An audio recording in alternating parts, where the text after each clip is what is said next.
Jack Andraka, 17-year-old scientist, you're also a student, you're also a swimmer, and you came up with a great idea, a revolutionary idea. Tell us a little bit about that idea, and it's a pleasure to have you. Thank you so much for having me. So essentially what I created was a new way to detect pancreatic, ovarian, and lung cancer that costs 3 cents and takes 5 minutes to run. This makes it 168 times faster, over 26,000 times less expensive, and over 400 times more sensitive than our conventional methods of detection, but also can detect the cancer in the earliest stage, when something has close to 100% chance of survival. And so far, is over 90% accuracy at detecting those cancers. But also, one of the coolest things is that it's so versatile. You can pretty much adapt it to any disease, ranging from Alzheimer's detection to other forms of cancer, even HIV, AIDS, and heart disease. The possibilities for it are literally endless. Did you know you were looking for an idea? No, I mean, I saw a problem. A close family friend who was like an uncle to me had passed pancreatic cancer, and then upon further research I found that really there's no way of detecting these cancers, and the vast majority are detected late when patient survival is at its worst. And I thought, that's a bit messed up. I could maybe do something about this. And I think that's really how all scientific breakthroughs happen, is you see an idea or a problem in your everyday life and then form an idea to try and solve it. And I understand that there was a lot of trial and error, a lot of protein hunting. Tell us how you felt when you finally found that protein that reacted. Yeah, so what happened actually is we have all these different proteins in our bloodstream, countless numbers of them.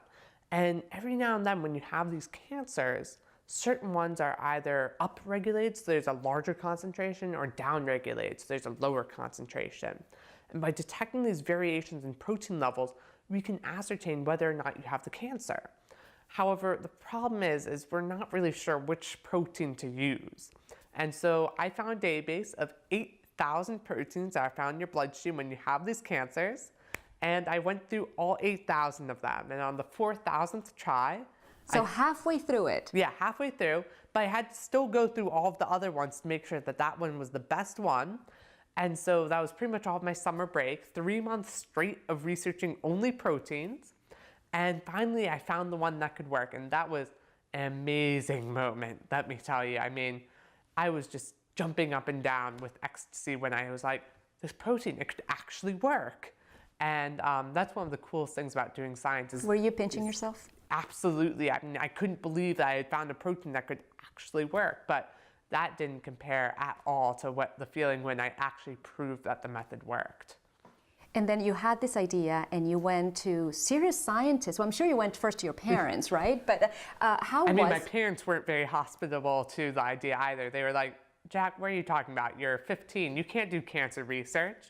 And then my biology teacher told me no. And then I applied to 200 professors at Johns Hopkins University and the National Institutes of Health.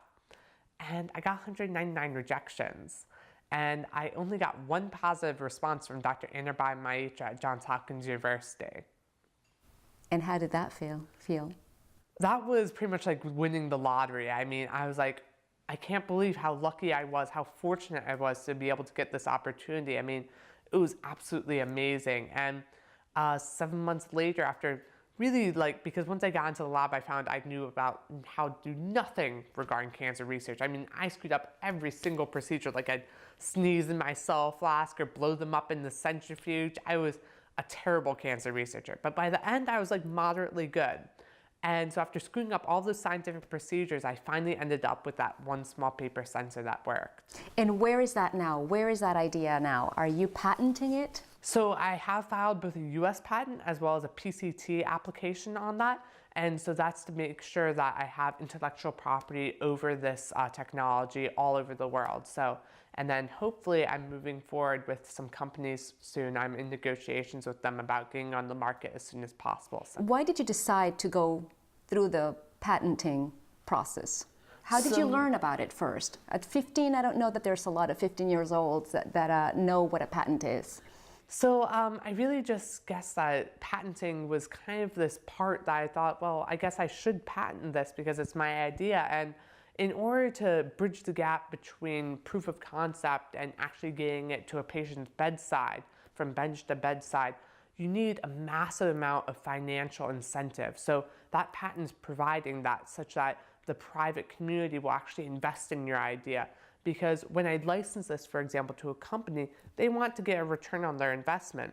And so in order to do that, I have to have a patent. And so that's one of the best things about a patent is it really incentivizes the private community to bring it from bench to bedside. Were you advised to do it, or did you come up with the idea yourself? I came up with the idea to patent it myself. So me and my mom first tried to make a patent. That didn't go over too well. And so then we went to a patent attorney, and it was actually a lot easier than it sounded. And that was what I wanted to know. Did you write it yourself? Did you go? How difficult was the process? People sometimes get intimidated by the idea of having to go through a patenting process. I mean, it's really painless. You could do it yourself. All you do is you look at patent applications that are out there, successful ones, and you see how structured yours in the same way. And if you don't want to do that, then what you can do, there are lots of patent attorneys who have to work pro bono or for free for a limited amount of time. And so you ask different attorneys, would they be able to do pro bono work for you? And maybe every now and then an attorney would be like, all right, sure, I'll write a patent for you, because writing a patent application doesn't seem that hard.